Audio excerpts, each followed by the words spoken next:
The last lesson.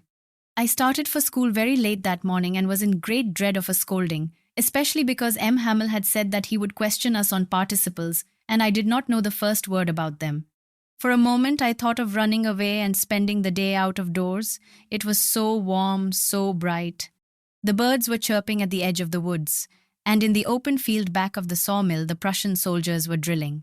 It was all much more tempting than the rule for participles, but I had the strength to resist and hurried off to school. When I passed the town hall there was a crowd in front of the bulletin board. For the last 2 years all our bad news had come from there, the lost battles, the draft, the orders of the commanding officer, and I thought to myself, without stopping, what can be the matter now? Then, as I hurried by as fast as I could go, the blacksmith, Wachter, who was there, with his apprentice, reading the bulletin, called after me, "Don't go so fast, bub. You'll get to your school in plenty of time."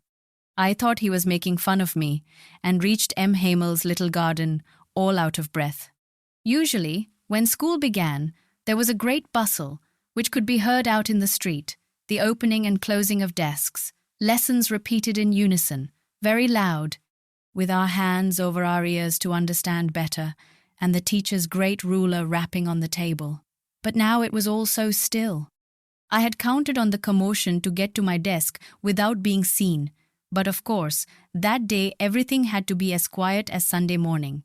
Through the window I saw my classmates, already in their places, and M. Hamel walking up and down with his terrible iron ruler under his arm. I had to open the door and go in before everybody. You can imagine how I blushed and how frightened I was. But nothing happened. M. Hamel saw me and said very kindly, "Go to your place quickly, little Franz. We were beginning without you." I jumped over the bench and sat down at my desk.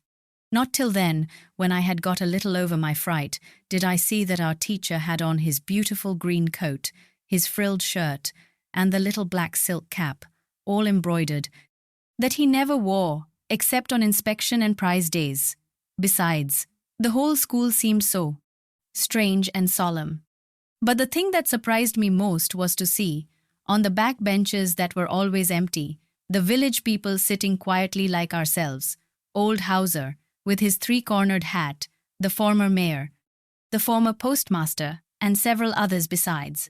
Everybody looked sad, and Hauser had brought an old primer, thumbed at the edges, and he held it open on his knees, with his great spectacles lying across the pages. While I was wondering about it all, M. Hamel mounted his chair and, in the same grave and gentle tone which he had used to me, said, "My children, this is the last lesson I shall give you. The order has come from Berlin to teach only German in the schools of Alsace and Lorraine. The new master comes tomorrow. This is your last French lesson. I want you to be very attentive."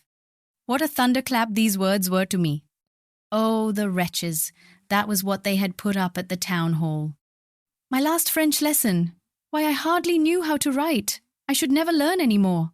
I must stop there then. Oh, how sorry I was for not learning my lessons, for seeking birds' eggs, or going sliding on the Saar. My books, that had seemed such a nuisance a while ago, so heavy to carry, my grammar, and my history of the saints, were old friends now that I couldn't give up. And M. Hamel too. The idea that he was going away, that I should never see him again, made me forget all about his ruler and how cranky he was. Poor man! It was in honor of this last lesson that he had put on his fine Sunday clothes, and now I understood why the old men of the village were sitting there in the back of the room. It was because they were sorry too that they had not gone to school more. It was their way of thanking our master for his 40 years of faithful service and of showing their respect for the country that was theirs no more. While I was thinking of all this, I heard my name called. It was my turn to recite. What would I not have given to be able to say that dreadful rule for the participle all through, very loud and clear, and without one mistake? But I got mixed up on the first words and stood there, holding on to my desk, my heart beating and not daring to look up. I heard M. Hamel say to me, "I won't scold you, little Franz. You must feel bad enough. See how it is. Every day we have said to ourselves, 'Bah, I've plenty of time. I'll learn it tomorrow.' And now you see where we've come out. Ah, that's the great trouble with Alsace. She puts off learning till tomorrow. Now those fellows out there will have the right to say to you, "How is it? You pretend to be Frenchmen, and yet you can neither speak nor write your own language." But you are not the worst, poor little Franz. We've all a great deal to reproach ourselves with. Your parents were not anxious enough to have you learn. They preferred to put you to work on a farm or at the mills, so as to have a little more money. And I've been to blame also. Have I not often sent you to water my flowers instead of learning your lessons? And when I wanted to go fishing, did I not just give you a holiday? Then, from one thing to another, Hamel went on to talk of the French language, saying that it was the most beautiful language in the world, the clearest, the most logical, that we must guard it among us and never forget it. Because when a people are enslaved, as long as they hold fast to their language, it is as if they had the key to their prison. Then he opened a grammar and read us our lesson. I was amazed to see how well I understood it. All he said seemed so easy, so easy. I think, too, that I had never listened so carefully, and that he had never explained everything with so much patience.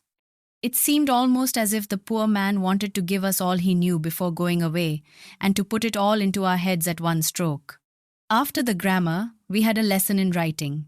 That day, Hamel had new copies for us, written in a beautiful round hand, France, Alsace, France, Alsace.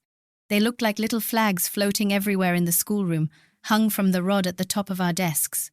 You ought to have seen how everyone set to work, and how quiet it was.